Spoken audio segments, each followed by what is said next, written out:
우리가 22절까지만 읽었는데 이 7장 전체의 내용은 솔로몬이 이제 왕궁을 건축한 것에 대한 기록이고요.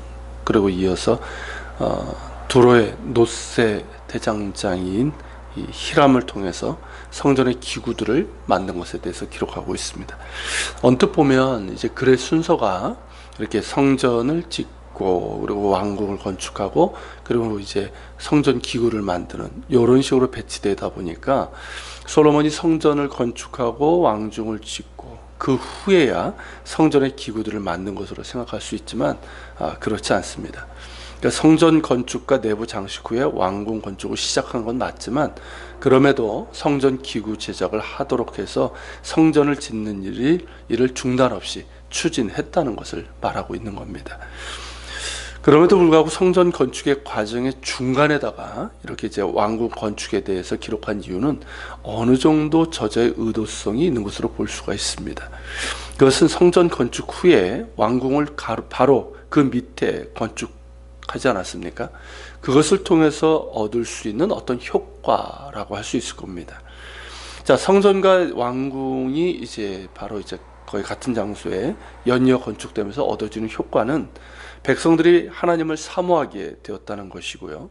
그리고 그 마음이 하나님을 향한 그 마음이 자연스럽게 성전을 지은 이 다윗 가문에 대한 존경으로 이어지게 되었다는 것이죠. 쉽게 말하면 솔로몬의 통치 초기에 백성들의 마음과 지지를 이끌어낼 수 있는 그런 효과를 보게 되었다는 것입니다. 지난 시간에 나눈 것처럼 통치 초기에 솔로몬의 신앙을 볼 때 그런 정치적인 의도는 이걸 뭐 성전을 이용해서 뭘 하겠다라는 그런 정치적인 의도는 없었던 것으로 보입니다. 하지만 이 성전과 왕궁을 연이어 건축한 것으로 인해서 그런 효과를 얻었다는 것은 충분히 짐작할 수 있는 것이죠. 이런 이해를 가지고 이제 13절부터 좀 보면요, 솔로몬은 사람을 보내서 히람이라고 하는 사람을 두로에서 데려왔다고 기록하고 있습니다. 근데 이 히람이 이 두로왕 히람과 이름이 같죠. 근데 이건 같은 사람이 아닙니다. 동명이인입니다. 14절에서 소개하고 있는 것처럼 그의 어머니는 이스라엘 사람으로 납달리 지파의 과부이고 그의 아버지는 두로 사람이었습니다. 이 히람을 놋세 대장장이라고 언급하고 있는데요, 당시에는 놋보다는 청동이 더 많이 사용되었기 때문에 이 청동 등의 금속을 잘 다루는 기술자로 보입니다. 이 대장장이 히람은 14절에 소개하고 있는 것처럼 금속을 다루는 일에 매우 지혜롭고 총명과 재능을 구비한 숭늉공이었습니다. 마치 성막 기구를 만들었던 누가 왔습니까? 출애굽기 31장에 보면 오홀리압과 비슷하죠. 자, 어쨌든 뭐 청동일 가능성이 높지만 편의상 본문에 기록된 대로 놋으로 하고요. 히람은 놋으로 네 가지 시설물과 기구들을 만들게 됩니다. 그 첫째는 야긴과 보아스라고 이름을 붙인 두 개의 놋기둥입니다. 높이가 약 8m, 둘레는 약 5.4m 되는 기둥을 만들어서 성전의 주랑 앞에 세우게 됩니다. 두 번째 것은 이제 바다라고 불리는 물두멍이죠. 성막에도 물두멍이 있었죠. 근데 여기서 이제 좀 크게 만들었습니다. 그 용도는 이제 똑같아요. 성막과 제사장들이 씻을 물을 저장하기 위한 겁니다. 그래서 그 직경이 약 4.5m, 높이는 2.5m, 둘레는 14.5m 정도. 그 물두멍 아래에는 이제 황소 형상 12를 만들었는데 이스라엘 12지파를 상징하는 것으로 보입니다. 근데 이제 왜 황소냐? 그래서 학자에 따라서는 이 히람이 두로의 양식을 따온 것이 아니냐, 이런 이야기도 합니다. 어쨌든 그렇고요. 세 번째 것은 10개의 이동형 받침대입니다. 그러니까 길이가 약 1.8m, 너비는 1.8m, 높이가 1.3m. 이거는 용도가 뭐냐면 성전 제2에 이제 물이 많이 쓰이지 않습니까? 다양한 이제 물들이 쓰이는데 그 물들을 담을 그릇을 놓기 위해서 이런 이제 이동형 받침대를 만들었습니다. 그리고 마지막으로는 이제 조그만 용기들, 그러니까 솥 같은 것들, 그리고 부삽, 대접들, 이런 것들. 그러니까 성전에 번제를 드리던 뭘 하다 보면 이런 기구들이 많이 필요하죠. 이런 이제 각종 기구들을 만듦으로 해서 성전 건축을 완전하게 마무리하게 됩니다. 이 과정에서 우리가 보는 게 이제 두 가지입니다. 그 첫째는 뭐냐면 솔로몬의 마음이에요. 이 성전과 왕궁을 건축하는 큰 사업에는 상당히 많은 재정과 시간과 노력이 요구됩니다. 보통 이게 큰 사업이 아니거든요. 여기 뭐 들어간 어떤 재료도 그렇고, 특히 성전의 경우는 그 규모는 왕궁보다는 작았지만 백향목 등의 목재 위에 정금을 씌웠죠. 그리고 이제 청동 등의 이제 금속을 많이 사용했기 때문에 훨씬 많은 재정이 들어갔습니다. 그런 가운데 왕궁을 건축했습니다. 왕궁 역시 많은 재정이 필요합니다. 그렇지만 솔로몬은 성전 건축을 위해서 최고의 정성과 비용을 들입니다. 왕궁 건축이나 다른 국가적인 일들, 또 많은 일들을 했거든요. 그런 국가적인 일로 인해서 이 성전 건축에 필요한 어떤 것들을 소홀히 하거나 줄이지 않았다는 겁니다. 우선적으로 그리고 최선을 다해서 성전 건축을 진행하고 그의 아버지 다윗이 드린 물건, 곧 은과 금과 기구들을 가져다가 성전 곳간에 보관하도록 합니다. 즉 성전 건축을 위해서 이렇게 따로 이건 드려진 거잖아요. 그것을 쉽게 말하면 용도 변경하지 않고 그것을 그대로 성전을 위해서 쓰도록 성전 곳간에 보관을 했다라는 것이에요. 이걸 보면 솔로몬의 마음이 느껴지지 않습니까? 아쉽게도 나중에는 그 마음이 하나님께서 멀어지지만 적어도 솔로몬의 첫 마음은 하나님을 마음으로 경외하고 자신이 할 수 있는 최고의 정성을 다한 헌신을 하나님께 드렸습니다. 그래서 더더욱 그의 나중이 아쉽고 안타까운 것이죠.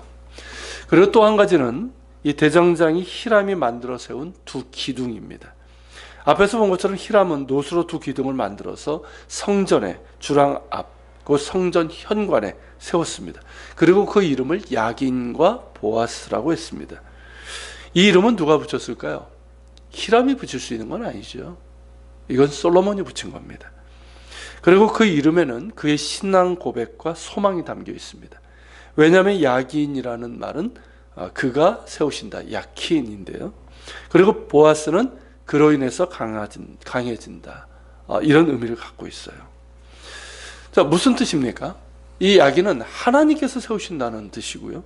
그리고 보아스는 하나님으로 인해서 강하여진다라는 뜻을 갖고 있습니다. 지금 이 건축한 성전, 왕궁은 물론 이스라엘 나라를 얘기하는 거죠. 이 이스라엘 나라는 누가 세우시는 겁니까? 하나님께서 세우시고 하나님으로 인해서 강해짐을 의미하는 신앙 고백이고 또한 소망이라고 할 수 있습니다. 너무나 당연한 것이지만 그런 신앙 고백이 담겨 있습니다. 그런 의미를 가진 이 두 기둥을 성전 앞 양쪽에 세운 겁니다. 이는 성전을 들어갈 때마다 이 기둥을 보게 되는 거예요. 이 기둥을 보면서 그 사실을 확인하고 또한 계속해서 그와 같은 신앙 고백을 하며 하나님께 구하도록 하기 위해서인 거죠.